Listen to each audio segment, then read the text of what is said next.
अस्सलाम वालेकुम students, welcome to my YouTube channel Pak exam cracker. NTS के पास पेपर की सीरीज़ के साथ जो है आईक्यू के कुछ सवाल कंपाइल किए हैं जो कि आपके टेस्ट के लिए हेल्पफुल हो सकते हैं। देखें, which of the following alphabet can be suffixed to each of the following words to make new words. सवाल दिया गया आपको कि नीचे दिए गए कुछ वर्ड दिए गए हैं और ऑप्शंस दिए गए हैं, उसमें से आपसे पूछा गया है कि इसको जो है ऑप्शंस में से कोई एक लेटर सेलेक्ट करें करके सफिक्स के तौर पर इस्तेमाल करें और ऐसा इस्तेमाल करें जो है लेटर, ताकि इनमें से जो है न्यू वर्ड बन जाए। तो एम ई, इसमें जो है कौन सा सफिक्स इनमें से इस्तेमाल करेंगे कि ये वर्ड बन जाएगा M E N. Rational word अगर बनाए तो एम ई एन जो है आदमी, बहुत सारे आदमी, मैन। एम ए एन जो है सिंगुलर है, एम ई एन जो है प्लूरल है उसका। तो उसके बाद है siren, S I R E, और इसमें अगर एन लगाएं तो हम सायरन बन जाता है। तीसरा ऑप्शन है हमारे पास रेशो, अगर इसमें हम एन लगाएं तो ये राशन बन जाता है। तो राइट ऑप्शन हमारे पास है पी। नेक्स्ट क्वेश्चन है हमारे पास, write the last letter of the correct word for following jumbled spelling. ये आपको स्पेलिंग दी गई है, जम्बल्ड है, रीअरेंज है, रीअरेंज करके इसको रॉन्ग बनाया गया है और आपको हिंट दी गई है कि ये काइंड ऑफ बर्ड है, पंछी है, तो आप डिटेक्ट करें। और सवाल है आपका उसमें जो है आखिरी जो वर्ड होगा, लेटर होगा, वो डिटेक्ट करें कौन सा है। तो ये जो स्पेलिंग आप अगर थोड़ा नोट करेंगे तो ये है पिजन की, कबूतर की, PIGEON। ठीक है, ये हमारी स्पेलिंग डिटेक्ट हो गई कि ये पिजन की है, इसको हमने करेक्ट कर लिया। अब सवाल पूछा गया है कि इसका लास्ट लेटर कौन सा है, तो लास्ट लेटर इसका एन है, राइट ऑप्शन हमारे पास टी है। नेक्स्ट देखें, which one is different from the rest. इनमें से नीचे दिए गए ऑप्शंस में से सबसे अलग कौन सा है। ऑप्शन देखें, DGHKACLO, इनको अगर खोल के रखें DEFGHIJK,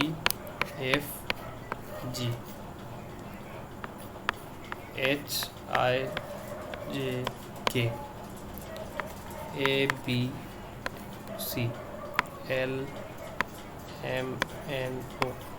तो आप नोट करेंगे कि यहाँ पर जो अल्फ़ाबेट दी गई है, एक लेटर के बाद दो लेटर को अगर छोड़ रहे हैं तो तीसरा जी बन रहा है।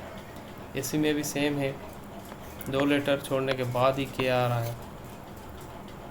इसमें भी सेम है, एल के बाद दो लेटर छोड़ के बाद एम आ रहा है। लेकिन ये हमारा जो ऑप्शन है ये ऑड है, ए के बाद जो एक लेटर छोड़ के सी आ रहा है। तो इसमें ये rest of the following options के बजाय ये जो है डिफरेंट है। तो राइट ऑप्शन हमारे पास क्वेश्चन है जी आपका सीरीज़ के हवाले से, which number comes next in the following series. Series के जो प्रॉब्लम्स है उसके लिए आपको जो है बहुत ज़्यादा प्रैक्टिस की ज़रूरत है। अगर आप देखेंगे तो इतने से मुश्किल सवाल नहीं देते BPS 6 की टेस्ट वगैरह के लिए, लेकिन फिर भी आपको प्रैक्टिस की ज़रूरत होती है कि किस नंबर में कोई चीज़ ऐड हो रही है, कोई माइनस हो रही है, कोई सब्ट्रैक्ट हो रही है, और कोई डिवाइड हो रही है, कोई मल्टीप्लाई हो रही है। तो आप सीरीज़ के हिसाब से देखेंगे, 2-3 नंबर्स के डिफरेंस आप देखेंगे कौन कौन से डिफरेंस है, तो आपको जो आंसर है, राइट आंसर, वो पता लग जाएगा। अभी यहाँ पर देखें 1 है, 1 के बाद जो नंबर दिया गया है वो 4 है। इसका मतलब कि हम इसमें क्या ऐड करेंगे तो आपका 4 आएगा, और 4 में हम क्या ऐड करेंगे कि आपका जो आंसर आएगा वो 9 आएगा। ठीक है, इन 3 नंबर्स का जो हम डिफरेंस मालूम करेंगे तो बाकी जो है खुद सॉल्व हो जाएंगे। देखें, अगर 1 में इवन नंबर प्लस करके देखते हैं, 1 + 2 3 होता है, तो इसका मतलब इवन नंबर्स की एडिशन नहीं दी गई इसमें। तो इसमें 1 में हम अगर 3 प्लस कर रहे हैं तो आपका 4 बन रहा है। इसका मतलब कि 1 + 3 4, और 4 में हम 5 प्लस कर रहे हैं तो 9 आ रहा है। इसका मतलब कि ऑड नंबर की एडिशन दी गई है, 3 5 7 9 11 13 15, ये ऑड नंबर से ऑड नंबर्स की एडिशन दी गई है। 9 के बाद जो है 7 प्लस किए गए हैं तो 16 आ रहा है, और 16 में 11 प्लस किए गए हैं तो 16 में 9 प्लस किए गए हैं तो 25 आ रहा है, और 25 में 11 प्लस किए गए हैं तो 36 आ रहा है। अब 11 के बाद जो ऑड नंबर है वो 13 है, तो 36 में 13 ऐड करेंगे तो 49 हमारा आ जाएगा राइट है। नेक्स्ट क्वेश्चन है हमारे पास, give mathematical science of the following equation.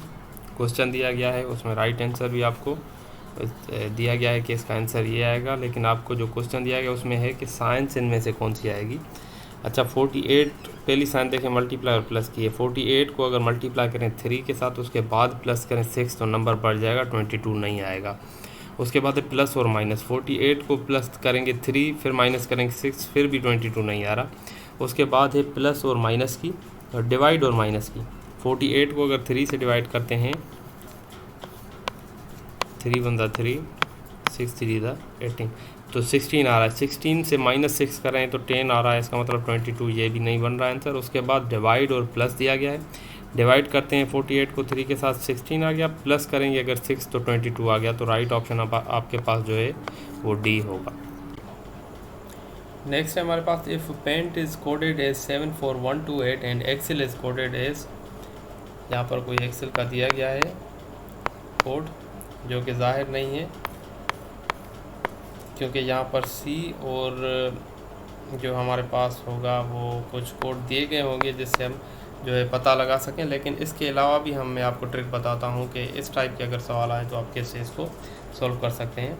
तो ये आपको सवाल दिया गया है, पेंट का कोड अगर ये है और एक्सेल का कोड भी कुछ है जो कि ज़ाहिर नहीं हो रहा, तो एक्सेप्ट का जो होगा कोड वो आप डिटेक्ट करें कि इनमें से कौन सा होगा। अब देखें पेंट का कोड क्या है, 74128, तो इसका मतलब ये हमारा एक्सेल का शो नहीं हो रहा, इसी से ही हम डिटेक्ट कर लेते हैं कौन सा है। थोड़ा सा अगर आप जहन पे जोर लगाएंगे तो आप इसको, ये जो मुश्किल दिखने वाला सवाल है इसको आप बआसानी हल कर लेंगे। आप देखें पेंट पी जो है दिया गया है, पी बराबर दिया गया है 7 से, और ए बराबर दिया गया है आपको 4 से, और आई 1 से, एन 2 से, और टी दिया गया है 8 से। तो यहाँ पर अगर हम देखें एक्सेप्ट, तो ए किसके बराबर है, 4 के बराबर, और डबल सी, यहाँ पर हमें सी का ऑप्शन इधर दिया गया है लेकिन कोड दिख नहीं रहा, तो इसको छोड़ दें। ई भी यहाँ पर दिख नहीं रहा क्योंकि ई हमारा इधर दिया गया है, पी भी इधर दिया गया है, पी का मतलब 7 होता है, तो इसका मतलब इसका एक्सेप्ट का जो पहला नंबर है कोड है वो 4 है, और सेकंड लास्ट जो है वो 7 है, और टी का हमें दिया गया है 8, और इसका मतलब लास्ट वाला जो है 8 है। तो ऑप्शंस में से आप देखें कि 4 और 8 जो है किसका मैच कर रहा है आखिर में। इसका 5 है, इसका 8 है, मैच नहीं कर रहा, इसका 4 है, इसका 8 है, मैच कर रहा है, 5 8 मैच नहीं कर रहा, 7 1 मैच नहीं कर रहा, तो डेफिनेटली इसका 4 है, सेकंड लास्ट इसका 7 है, और लास्ट इसका 8 है, तो राइट ऑप्शन हमारे पास होगा बी। अगर कोई मसला नहीं, अगर आपको यहाँ पर जो है क्वेश्चन पेपर में तो आपको सवाल क्लियर दिया गया होगा, यहाँ पर हमें क्लियर नहीं दिख रहा है इसका कोड, लेकिन फिर भी हम डिटेक्ट कर गए। आपको ऐसे सवाल अगर आए तो आप आसानी से इसको ऐसे सॉल्व करके डिटेक्ट कर सकते हैं, राइट ऑप्शन आपका। नेक्स्ट सवाल आपको दिया गया है रिलेशन के बेसिस पे, my mother is the sister of your brother, what is my relation with you. ये आगे सवाल ऐसा है कि मेरा रिलेशन आपसे क्या है। अगर मेरी माँ जो मेरी वालिदा है वो आपके भाई की बहन है तो मेरा आपसे क्या संबंध है। ये रिलेशन के सवाल भी जो है आईक्यू का इम्पॉर्टेंट पार्ट है, इसकी भी आप प्रैक्टिस करें। ये तो बहुत आसान सवाल दिया गया है कि मेरी वालिदा अगर आपके भाई की बहन है तो मेरा आपसे क्या रिश्ता है। तो जाहिर सी बात है जो बहन के जो औलाद होती है वो अगर बेबी बॉय है तो भांजा, और बेबी गर्ल है तो भांजी हुई, तो नेफ्यू राइट ऑप्शन है हमारे पास। का एनालॉजी के बेसिस पे दिया गया है, sky is to aeroplane as sea is to, sky is to aeroplane. अगर आसमान जो है हवाई जहाज़ के लिए है तो समंदर किसके लिए है। डेफिनेटली समंदर जो है शिप के लिए होगा, बहरी जहाज़ों के लिए। नेक्स्ट सवाल देखें आपका, figure A B C D is parallelogram. अच्छा पैरेललोग्राम जो एंगल होती है वो देखें, रेक्टेंगल जो आपका होता है वो सीधा सीधा से 2 एंगल्स आपस में बराबर, 2 एंगल्स आपस में बराबर, लेकिन यहाँ पर पैरेललोग्राम दी गए, मतलब जो 2 एंगल्स हैं वो आपस में पैरेलल होंगी ऐसे शेप में, मतलब थोड़ी रेक्टेंगल को आप थोड़ा यूँ इंक्लाइन करेंगे तो ये पैरेललोग्राम बन जाएगा।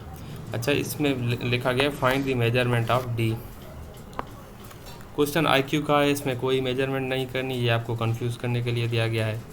अब यहाँ पर देखें जो ए की जो एंगल है उसकी अपोजिट साइड कौन सी है, डी की एंगल है, और दोनों एंगल्स जो है वो सेम होंगी।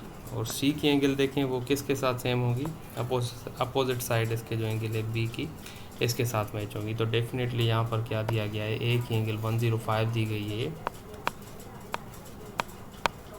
तो डी की एंगल भी 105 होगी, और सी की एंगल अगर बी की एंगल 75 दी गई है तो सी की एंगल भी 75 डिग्री होगी। लेकिन यहाँ पे सी का नहीं डी का पूछा गया है, तो राइट ऑप्शन हमारे पास है 105